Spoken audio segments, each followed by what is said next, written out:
You're listening to Forged from Fat. For everyone who's been afraid to step up, this is for you, the All Things Life podcast. Your hosts, John and Kieran, are two regular guys with one common goal, to lift you up. Enjoy the show. What's happening, everybody? Welcome to another edition of Forged from Fat. We are super pumped to be back with you guys. We did miss last week because of a technical difficulty.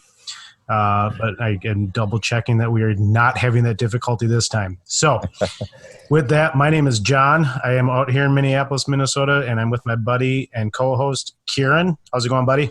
Hola. Things are going good, man. Can't complain. Beautiful weather, no rain, you know. Is it hot?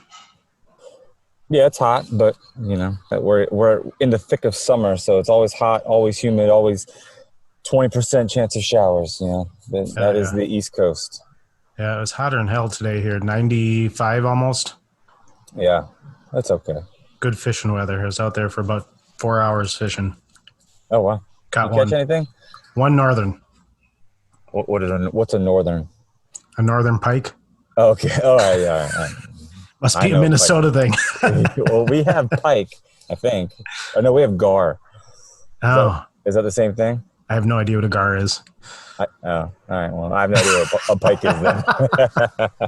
All right. Well, on that note, we have our guest back this week, Magic Mike. Magic Mike lives out in Florida. He is a father. He is a carnivore. He has a good story to share, so we're going to let him in here, and we're going to get rocking and rolling. In case our listeners don't know, Kieran's a firefighter and paramedic, and he may have to run away if he gets a call. So we'll let you know if that happens. Yeah. I'm going to send him in. Flying by the seat of our pants here. Hell yeah. Magic Mike. Hey, what's up, boys? What's going on? What's up, man? Good to see you again. You too. Take two. Yeah, take two. We never left you. I told Kieran, I double checked. We are recording. Are we recording right now? Yes. Thank God we're not doing that again. How you doing, bud? Good, man. How are you guys doing? Good. Can't complain. Hot. Yeah. It's hot over here, too. It's always hot in Florida, isn't it? Yeah, it's super humid, man. It's you can only really go out during the late afternoon or like early evening or early morning. And they're starting to close your beaches again, aren't they? Yeah, and I was planning to go this weekend, too. So I might try to get in there to do something this weekend, actually. So yeah, I feel like we're going backwards with a lot of these phases. Yeah, that's crazy. I mean, as long as I hope they just keep the gyms open, man, because it's crazy. They close them up again. Oh, yeah. Yeah, they're talking about closing down restaurants and bars again out here and statewide mandate for masks. That sucks. Yeah, over here, I know in Orlando, they mandated masks. I'm not sure if it's statewide. I haven't checked, but I know it's since, I think, last Saturday, they implemented masks everywhere. So It's some crazy shit, man. Well, Mike, man, let's get into it. Obviously, we invited you on the podcast for a reason. You got a incredible story to tell, one that you've sustained for a long time now, and I know that's one of the biggest issues a lot of people face on their journeys. They usually kind of hit that finish line, and I think we've talked about that before, about hitting that finish line and then dropping back off. So let's get into your story, man. What are you all about? Yeah. Hey, so just going back quickly, I'll go through some of the protocols I started, but just like with a lot of folks, I started with just your typical standard American diet, just like a lot of sugar, a lot of just high carbohydrate processed food situation, to where I've always had a sweet tooth as a kid, so I would pile through cookies and cakes and whatnot. And when I was younger, I was a lot more resilient, and your body can withstand some of that damage early on, and your metabolism's a little bit different, your body works differently. And I was never overweight per se, or had any really any weight issues, because I was pretty active. I ran track, I played different kinds of sports, and I went to the gym and so forth. But it really just caught up to me especially when my ex-wife at the time she got pregnant, and I was trying to go through a bodybuilding phase where I was bulking, trying to get big, trying to get strong. And then, I started doing that sympathetic weight gain with her too when she was pregnant. So, and, I never came off of that bulking phase It's funny you mentioned the sympathetic cravings, because when my wife was pregnant, I said, hey, look, if you ever get a weird craving in the middle of the night, let me know. I'll go get it for you. I'll eat with you, and that way you don't feel. She never got any cravings. It was the worst. I didn't get any pregnant food. It was awful. It was awful. Yeah, but that along with, once, she had my daughter, and that weight never came off. It stayed there for a while, and then because I just got used to that way of eating too. That one day I looked at myself in the mirror and I was like, whoa, it's time to do something about it. And I did your typical stuff, started cutting the calories, started doing tons and tons of cardio, literally be in the gym for hours. And, it's just, I felt like I was a hamster running on the wheel, right? And the moment I stopped doing that, I would, gain everything back, because I didn't have that same perspective of nutrition like I do now, where all I thought it was, it was just, if you don't eat as much and you do a ton of cardio, a ton of exercises, you're going to lose the weight. But it wasn't sustainable. At least for me, it wasn't, because, that nutrition part of that didn't click with me yet. And I still was eating the same garbage foods that I was eating before. And so as soon as all that stopped and I got lazy or I took a month off, boom, the weight just came back with a vengeance. And I didn't really see it from a lifestyle perspective. I just saw I'm going to go on a diet, right, per se. And this is temporary. I'm going to get to that point and I'm going to go back to what I was doing before, which really doesn't make sense when I look back at it now that, I'm doing something temporarily just to get to a certain point, but then I'm going to regress all the way back. So, it didn't help me, it didn't help my health. And then, the older I got, then I started experiencing some of those health issues. At one point, my mom was diagnosed with breast 2 cancer, and that really was like what sparked that thought in my head too, of, it could be maybe something that we're eating, not necessarily genetics, right? And so that was one of the factors that came into perspective for me. But at that point, I still wasn't into like the nutrition as I was now, but it kind of lit that fire in me to think about, maybe there's other things. There's other factors there that could affect our health. And then after that, when the kids were growing up, I used to always clean up after them and eat their leftovers. Oh yeah. And I was one to not waste any kind of food. I grew up with my parents like, no, you're gonna eat every little bit of that food on your plate. You're not gonna waste it. And then so I would do the same thing. The kids would be eating, and then and that too. And that's one point in my life where when they were younger and they were growing up, I would be eating all their leftovers. And when we used to go out to restaurants, I wouldn't order anything because I knew they were going to have so much leftovers. Oh, yeah. That was my dinner, and I would eat that, And I gained a ton of weight doing that too as well over the years. But what was your heaviest you were at when that trigger flipped?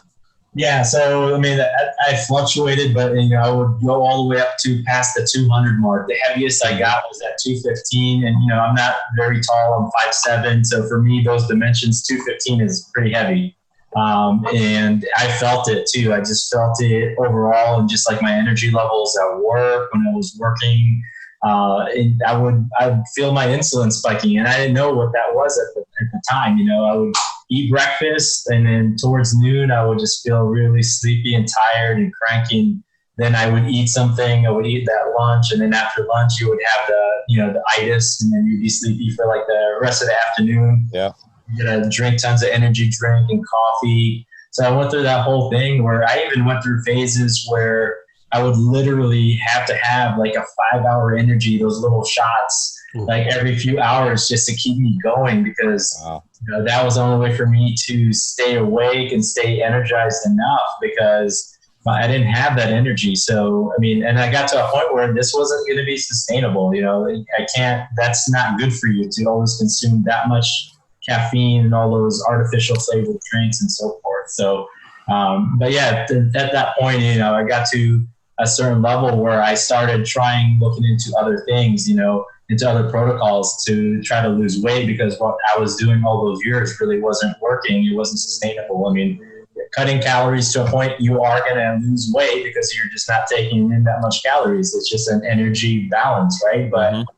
it's not sustainable if you're going to continue with that same protocol or that same kind of nutrition that I was eating. And so that's when I started looking into, like, you know, going into a vegan diet, because like most folks, they watch these documentaries on Netflix. I saw one, and then it just so happened to trigger me. Maybe I should try vegan. And then I saw this other documentary that really hit a touch point in me, because I know my mom was diagnosed with cancer. I watched a documentary of this woman that had cancer, and I just happened to see that documentary the same time I saw that vegan documentary, and I tied the two together, saying, hey, maybe if I go vegan, it's a healthier lifestyle, and maybe I can, you know, avoid some of those issues that, you know, that might be in my genes or that might be genetic. Maybe I can avoid that by going vegan. So I went into that protocol, and just long story short, it didn't work out for me. Veganism, actually going vegan was actually what triggered my gout, and then for me to have some other issues as a result of that, because when I was doing, it was more like a raw vegan approach almost, to where I would consume all these high oxalate foods. And funny enough, right now, guys, actually, I was watching a podcast, Joe Rogan podcast. He had a guy that was on there, and they were talking about, I think it was Chris Hemsworth's brother that went vegan, that had to stop going vegan because he had these crazy kidney stones, and it was from the oxalates that he was consuming from all these green juices that he was drinking. That's and really so, yeah, so I mean, he had to stop, and that's the experience that I went through too. Because, you know, when I did that whole vegan approach, I went all out. I bought masticating, like those cold pressed juicers, where I would be squeezing in all kinds of leafy vegetables, which I thought were going to be beneficial for me. Stuck everything in there that was raw, and I would drink those. And little did I know, for me, I was drinking just like those things that were going to be building up within my system that was going to cause me to have those issues later on, which actually what triggered me to have my first gout attack, in hindsight, looking at it and just connecting the dots there with what had happened with that. But, you know, I eventually came off with that, and then went into more like a pescatarian, where I would still eat those vegetables, but I would just eat fish. I would eat shrimp. It's all a whole lot better. And then I just fell off the wagon again, and then went into junk food, standard American diet, gained a whole bunch of weight, until I finally ran into, you know, the ketogenic diet. And I saw, you know, like most folks, did a little research, did my Google search, ran into it, saw some YouTube videos. You know, I saw Logan Delgado, Goody Beats, Thomas DeLauer. So I got a lot of information from those guys, and just saw how they made it a lifestyle. And I saw how, you know, how it benefited them. So for me, I was like, okay, let me try this out. I tried other things, it hasn't worked.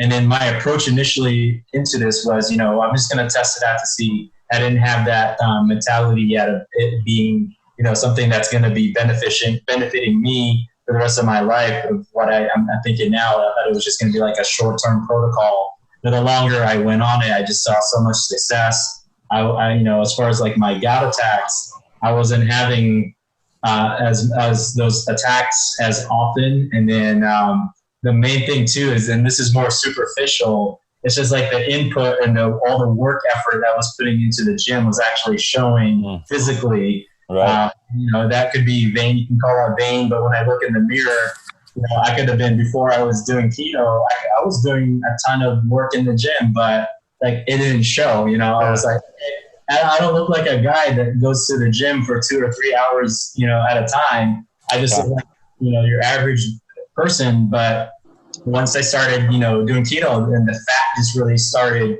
melting off, and I started seeing like the muscle pop in, and like the abs were coming out, and I was like, okay, wow, so this is kind of matching how I'm feeling inside. And it's also matching all the effort and the work that I was putting into the gym. And that just really, being superficial, that just motivates you, because when you look at yourself in the mirror, you can see that it just helps keep you going. And then also, obviously the health benefits, and then just, how I felt. It was just like the brain fog, that's a lot of people that get into keto for a while and they become fat adapted. They all of a sudden, you feel that mental clarity.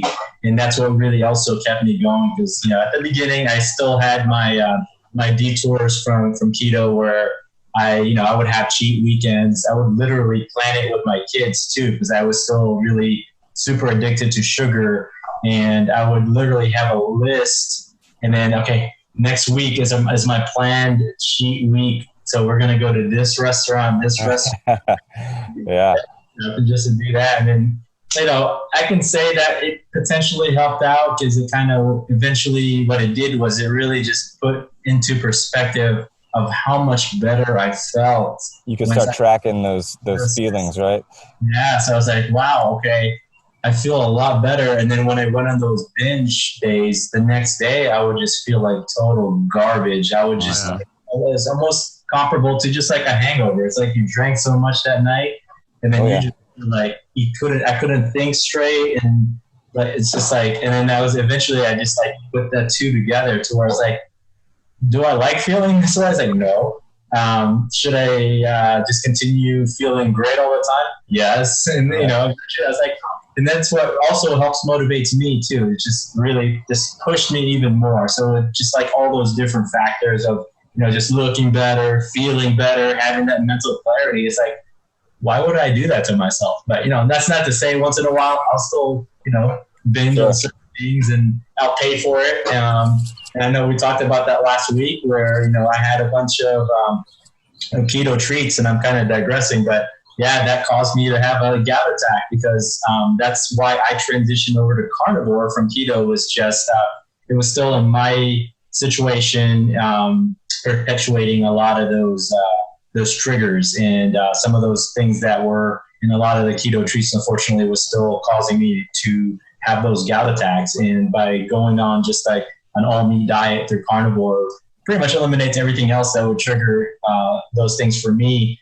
And it's not just, it's not just, the gout, but because the gout itself is, for me, is definitely a well-being type of situation, to where I'm not sure if you guys are familiar with the gout situation, or what gout is, it's an inflammation, usually like in your lower extremities, to where if you get it anywhere there, like if someone breathes on it, it hurts. Like, oh wow. Like, you can't even if you put a blanket on, let's say if I got it on my toe, just putting that blanket on that toe causes pain. And so that's terrible. Yeah, that's how bad it was. Like when I had it on my hand, like I would have to lay my hands specifically at a certain angle, because if I moved it just a little bit or if something touched it, it was like pain. So that's how I would push it on my worst enemies. On your Instagram stories, when that gout hit, you didn't make it look that bad. Yeah. That's maybe because I'm used to the pain, Oh God. And then again, that just, it reminds me that, I need to just stay on the protocol, what works for me. And, so, meat loves you back, in my opinion, and all other foods that trigger my gout does not love you back. Let's talk about what your protocol is. So when you were on keto, were you a more higher fat, moderate protein, or were you a higher protein, kind of moderate fat? Because there's a big debate on which ratio is better. So what were you doing when you were on keto, and how are you doing it now on carnivore? Well, yeah, that's a great question. So I can tell you that I've been doing keto now for over 4 years, but I've tried all different versions of keto, because I know everyone has their own version. And in my opinion, I think it just depends on what you're trying to accomplish, what your goals are, and where you are, at your goal stage. Now, initially, I did start with a higher fat keto, where I would consume a lot of those keto coffees, higher fat, very moderate protein, and of course, very minimal carbs. Carbs would have just came from like the fiber from a lot of the vegetables I was consuming. But that's what worked for me initially. But towards like transitioning over to carnivore, right, it became more of a higher, like the protein to fat ratio kind of went 1-to-1. And so I benefited more from a higher protein ratio because of just like the workouts that I was doing. I was doing heavier lifts at the gym, and that really kind of helped out the bodybuilding aspect of it. But like initially, just for weight loss purposes, like the higher fat is what really kind of helped me to fat adapt over time and really kind of force my body to prioritize fat burning. But that also just depended on what I was doing at that time, because I know if I consume too much fat, and I can look back where it would stall my progress, because then my body was just trying to use that dietary fat rather than dip into my own body fat. So I would just pay attention. I think the main lesson that I learned was just listening to your body once you are able to trust its signals when it comes to satiety and how you're feeling, and really kind of tracking, paying attention to how you're, what you're doing and what your goals are. But yeah, to kind of like answer your question, I experimented with different types of keto, and ultimately what really worked for me was what made me see the most success was doing like a 1-to-1 fat to protein ratio. But initially, I think it did help me to have a higher fat ratio just to kind of train my body to become more fat adapted and really kind of force it to kind of use fat as a fuel. And then once I got to that phase and my body became more efficient at burning and using fat, then I noticed that if I increased my protein a little bit more, it worked out better for me as far as just like with energy, and then also physically when I was looking at myself in the mirror, and just kept that fat burning going. It's different. Like today, for example, like I had a higher fat day today because I felt drained. And then on some days I'll go higher protein, and then I'll go lower fat on some of those days. So I'll switch it up, but it's more intuitive at this point. But initially I did track a lot of the stuff I was eating just to see where I was at, so I could look back to see and then kind of correlate to where, what I ate and how I felt. And so I was a little bit more diligent at the beginning, the best way to put it. So I can basically kind of establish a baseline. Once I've done that, I don't want to track forever. That drove me nuts eventually. Like most folks, you don't want to track everything you're eating all the time. But I think there is some utility behind it by being a little bit diligent, maybe for the first few months, just so you could establish a baseline, and then you can see where you could go from there, and you really kind of dial down what you're trying to do depending on your goal. Do you ever switch it up in regards to like for your workouts? If you know you're having a big muscle group workout the next day, do you up your fats the day before, or do you up your proteins? Do you ever switch it up like that? Yeah, absolutely. Yeah, like right now, today was my rest day, but that's why I up my fat, because tomorrow I'm going to hit the gym. I'm going to hit it hard, so I want to make sure I have those fat stores ready to use up tomorrow. And when I did do my running, I'm not training for any kind of running events right now, but I would do the same thing. If I knew I was going to have a longer session for running, I'll make sure I had plenty of extra fat stored up, so that way, because I know I'm going to be burning through that. And then also, what I would always try to focus on for recovery, and it's incredible. Like I've noticed that when your ketone levels are higher, your body just recovers a lot faster from workouts in general. Because I used to, when looking back in hindsight and just thinking about how I felt before when I used to do training, I used to do long runs and hit the gym before doing a ketogenic diet, was that I would take days for me to recover. Like if I did chest day hard and I hit it hard, it would be 4 or 5 days before my chest would not be as sore anymore and I could work it out again, versus now 2-3 days at the tops, I can hit chest just as hard and recover. And I think it's just because of the anti-inflammatory effects of ketones, and it just helps your body recover a lot faster naturally too. And then just also just the hormones, with the fasting combined too, and we can talk about fasting. And I think fasting does definitely have a big impact as well. Oh yeah.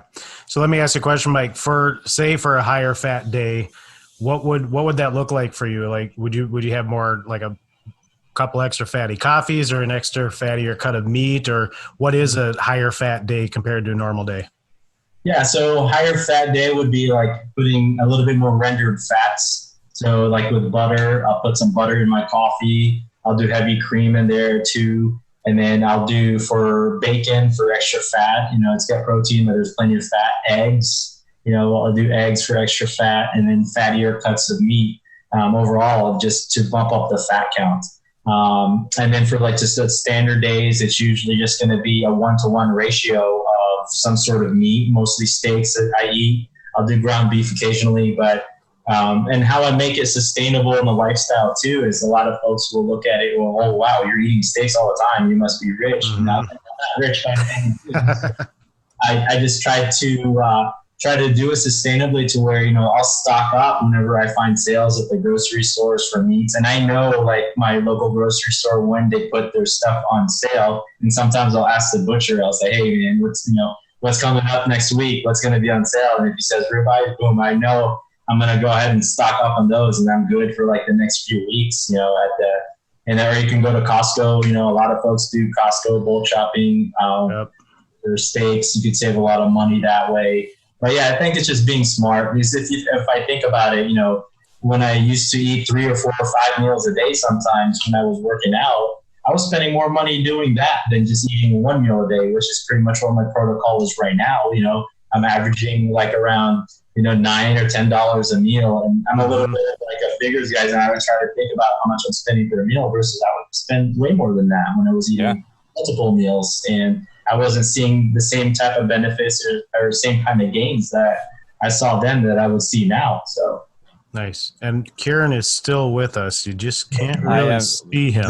Visually, I'm not here, but yeah, it's getting dark here. But there's no way I could have done this anywhere in the station. I would have been interrupted, or So I'm still here, I promise.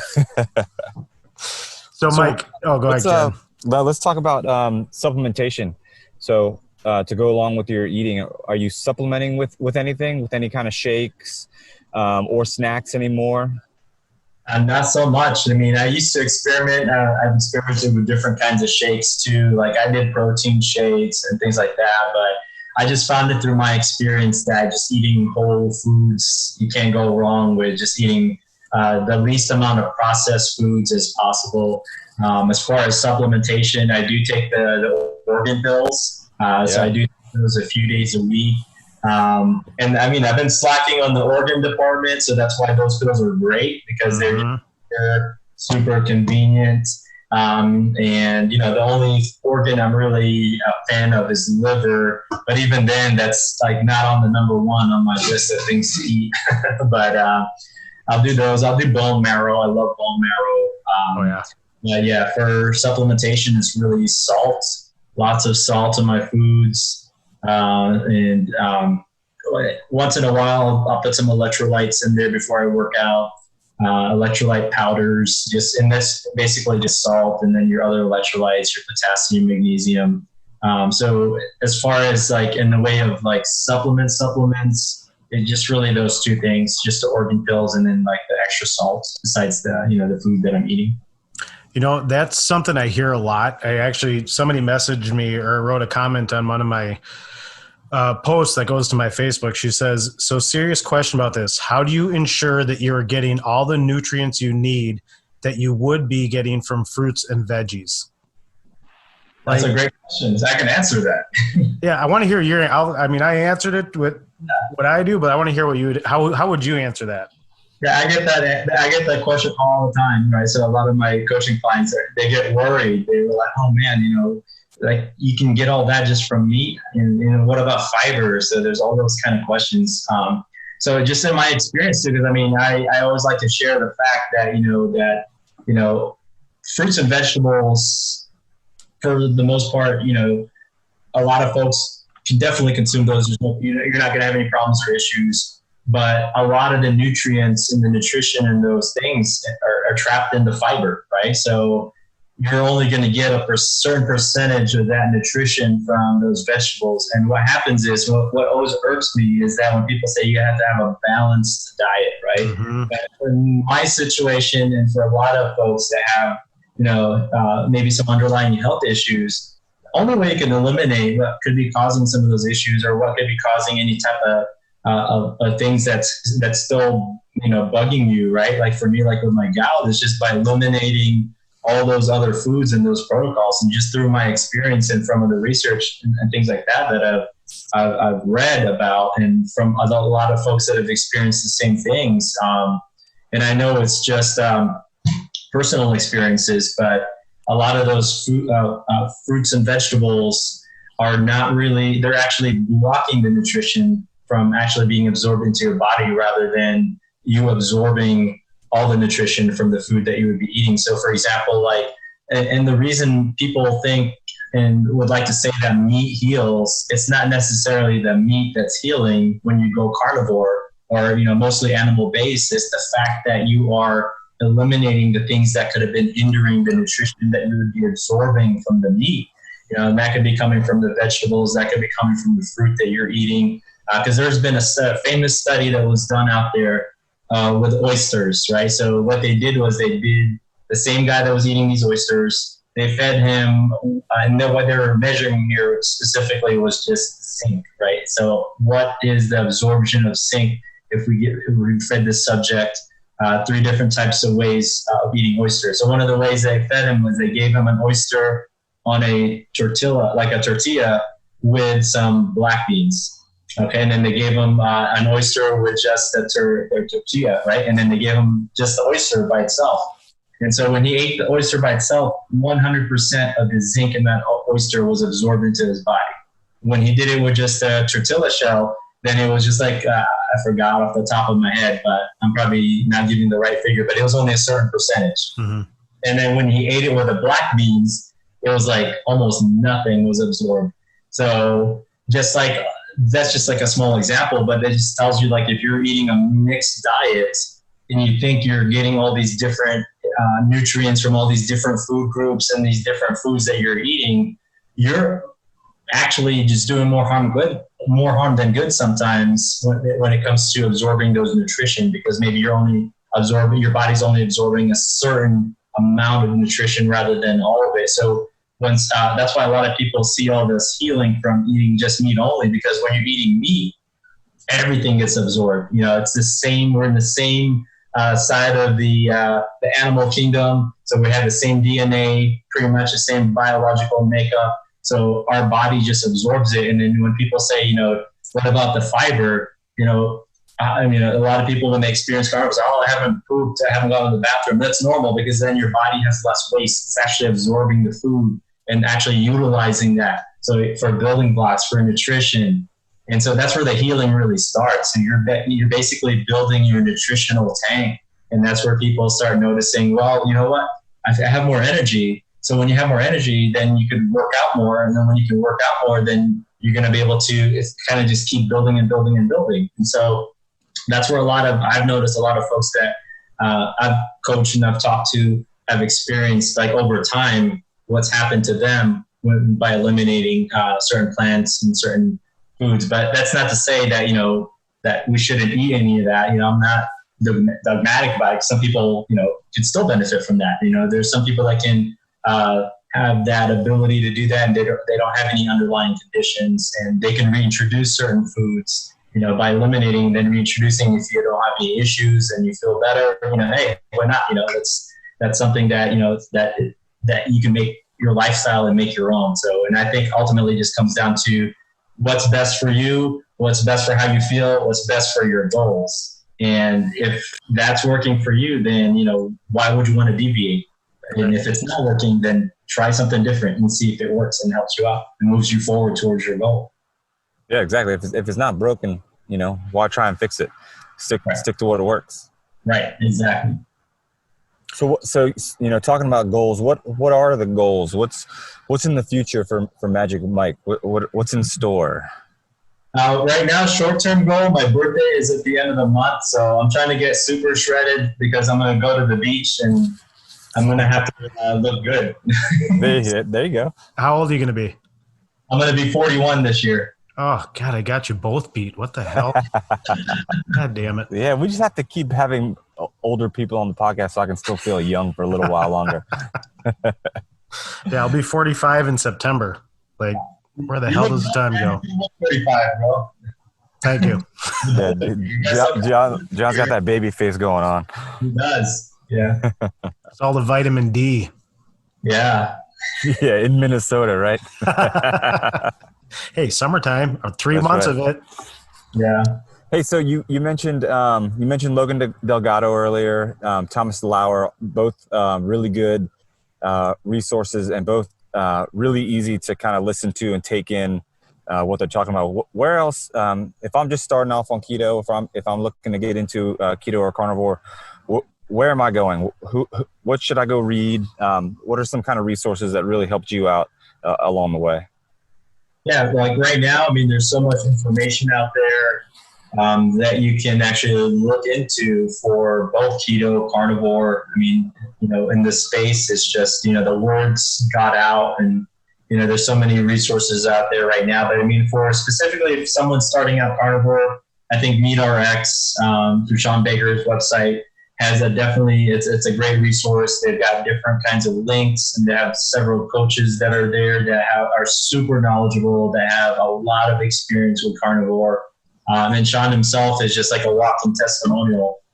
So when you see him and see how he's thriving, at his age, definitely is a big testimonial there for this. Yeah, because he's 50 something, right? Yeah, he's like 52, I think, Yeah, 53. He's And he's incredible. He's jacked, Yes.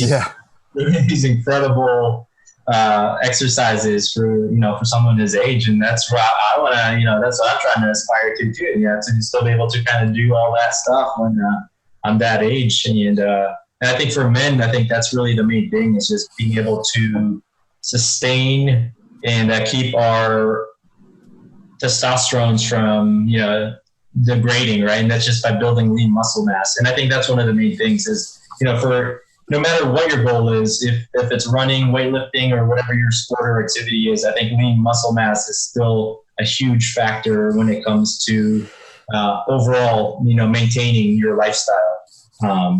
And it doesn't mean you have to be super jacked or big, but it's just having that lean muscle mass. Because when you have more muscle mass, it helps your body to just become more of a furnace, right? It's going to burn through calories and it also helps to forgive a lot of those mistakes sometimes if you do, go off track for a little bit. So I think that's definitely one of the big factors too. But yeah, MeatRx is a great resource. I know that, for carnivore too, Dr. Saladino, Paul Saladino, his website is a great website. He's got plenty of YouTube videos out there.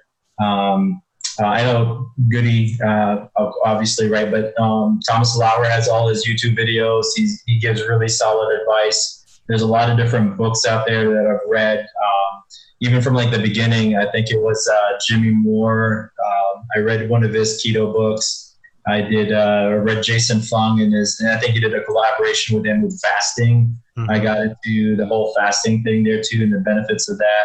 And just so much like Carnivore Cast. I'll give a shout out to Carnivore Cast. Is a great resource for all things carnivore. So if you listen to podcasts, definitely. Yeah, that's a good one. Yeah, definitely. Yeah, he does a great job, and there's all different kinds. Not necessarily just all carnivores, but he has a lot of folks out there that are keto too. But just talks about different aspects. Because there's different ways to do things, even with carnivore and with keto, and it's just all depends on your lifestyle really and your goals and what you're hoping to accomplish with your health or your diet or your just like your body. So. Yeah. It's crazy. The whole lifestyle is so ever evolving. When I started keto, I followed it like you find it on the internet, salads, meat, all your macros are right. I learned through the Strong Sisters about salads and oxalate and why every time I ate a big ass salad, I was running my ass to the bathroom.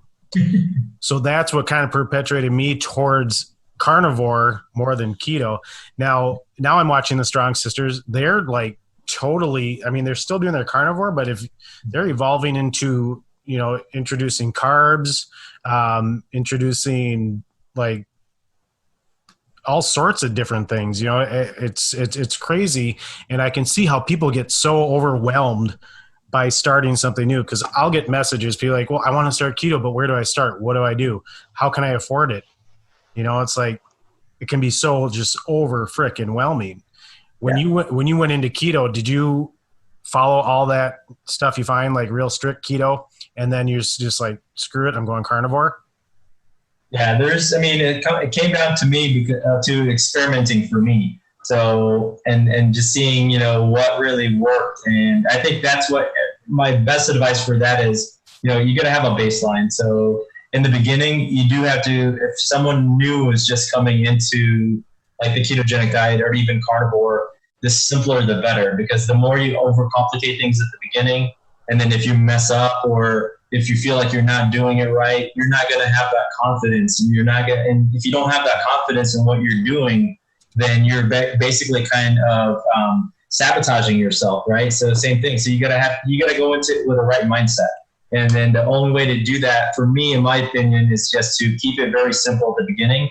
And because right now in the space, there's so many things out there when it comes to, like, you get your keto supplements or keto treats, or, it's becoming mainstream. So yeah, there's a lot of noise out there, but it still ultimately just comes down to just eating whole foods, right? And that's what this whole thing is really beneficial, because we're getting away from all those processed foods, and we're getting away from all those things that were, what was causing, whatever issues we were having before. So by sticking to simple things like eating whole foods and then doing that, and then seeing how you feel. And if you want to experiment with certain things, once you've set that baseline and you feel good and you want to try certain protocols within keto or carnivore or deviate from that, then yeah, if that's going to help your cause or make you feel better, then by all means. But yeah, like with the Strong Sisters, I know I think they were at one point vegan. They went into carnivore too, and then they went raw carnivore, and now they're kind of evolving. So,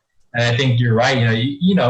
Evolving is good. You got to make sure you got to do what's good for your goals, and if that thing is going to progress you towards that. And because we're always, learning, right? We're always learning new things.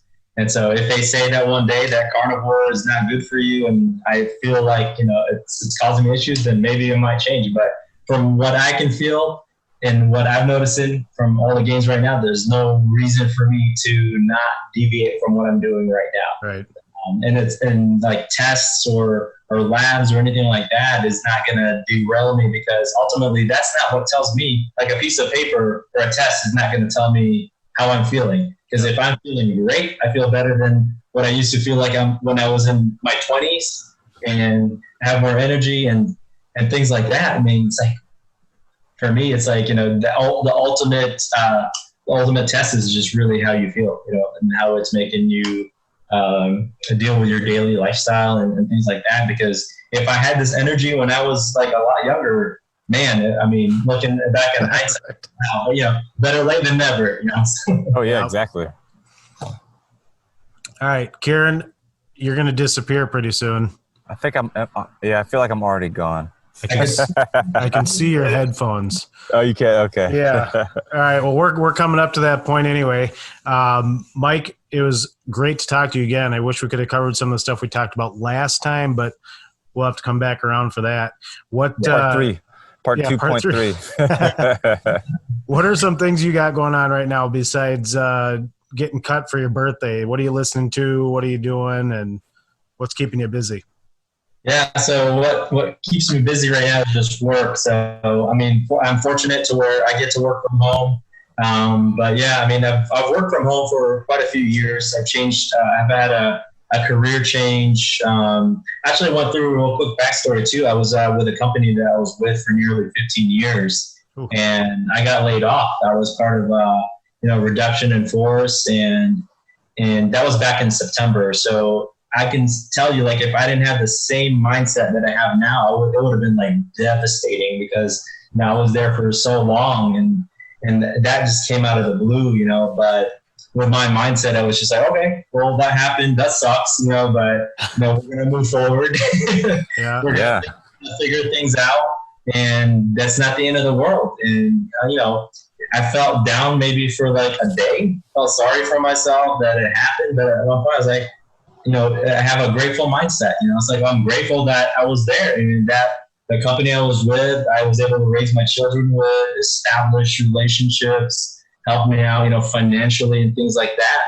And then, after that, I was like, okay, let me find something right now until I find another company to be with. And, eventually it took a couple months. I got there and, that's it. And I think it's just really that. It's just now I'm busy with that too, busy with work. And then also doing some, I've had to set some of the coaching aside to decide because I got to focus on that. Because right now, one of my goals is to purchase a house. So I'm saving a little bit of money for down payments.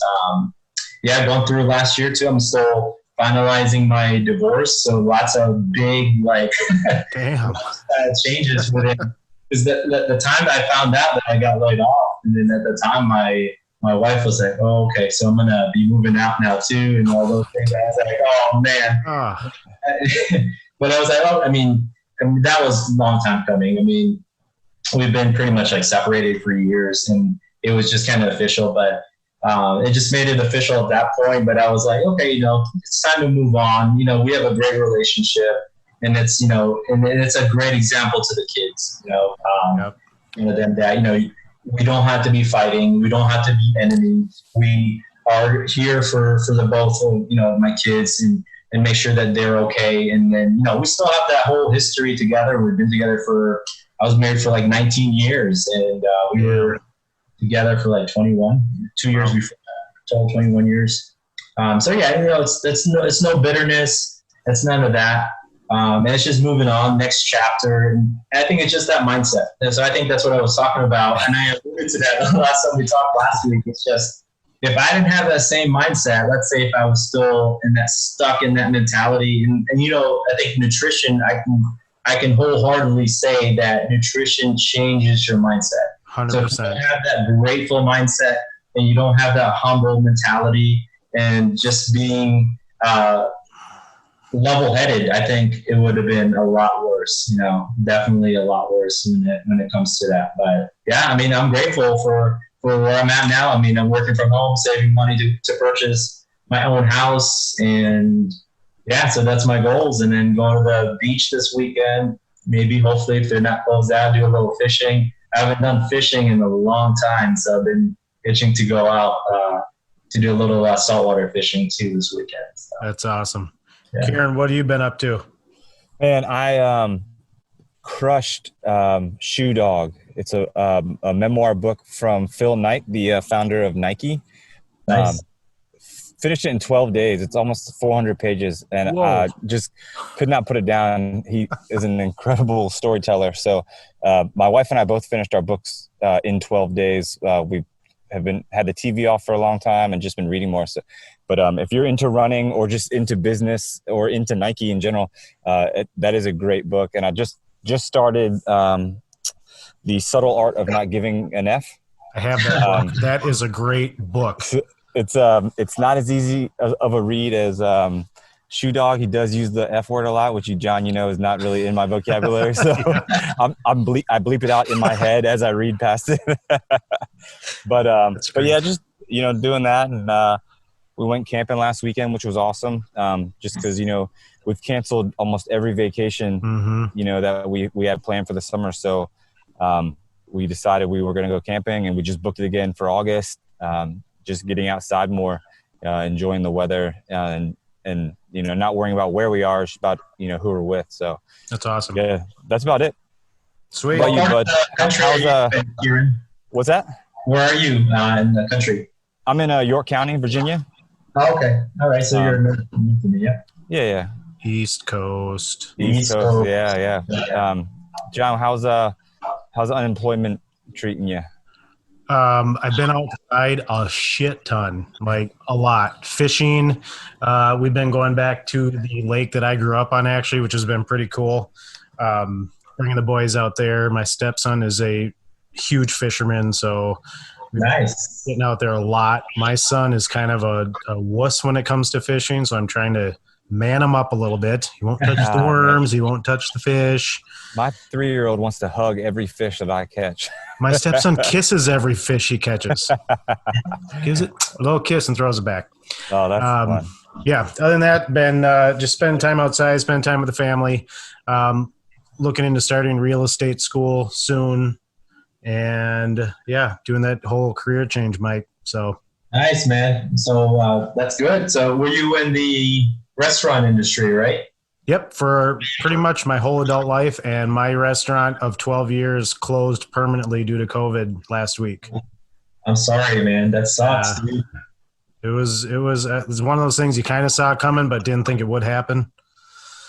But it's you can't survive when you got a $25,000 rent a month and no business. So yeah, that's tough. But yeah, man, love the mindset, and you too, Mike. With anything you're doing in life, with it comes, your job or your diet or a relationship, you got to roll with it, and you got to. There's going to be lows. You got to make it through the lows, but then cherish the highs and celebrate them. When you get to them. So that's both of y'all. I mean, I commend you, both of y'all for that. Yeah, and then a good book, if you guys haven't read it, is the one by David Goggins, Can't Hurt Me. That's the one I finished before the Nike book. Yeah. Yeah, that's a great book. His story is insane. Yeah. That dude has a mind that's hard as a rock, and I think a lot of that. I know he did a lot. He did a lot of running, and for me too, I've experienced that. Like when you do running and kind of endurance sports like that, it's just, for me, that's one of the things too, because I can't give all the credit to nutrition, but a lot of that is just through training and then hardening the mind and just telling your body to ignore the pain, and your mind controls pretty much everything. Even all those different things that but yeah, it's insane. That guy is a whole different level, man. So. Well, and that's what the great thing about running is running is kind of the only thing that really doesn't require talent. You got, you have to be very true. Yeah. You have to be smart about it with your nutrition and with your training and your rest, but talent wise, you just got to go out and run, Yeah. So, I mean, that's why I like it, because I'm not very talented. So. but yeah. All right. Well, Mike, man, again, thanks for joining us again. We, apologize last week for our little difficulties, but luckily we got it ironed out this week.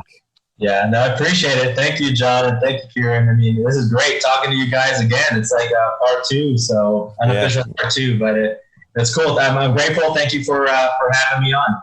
Yeah, thanks for coming, Mike. We really appreciate it, bud. And we'll definitely have to do it again. Sounds good. All right, talk to you soon. Man. All right, thanks, guys. Take care.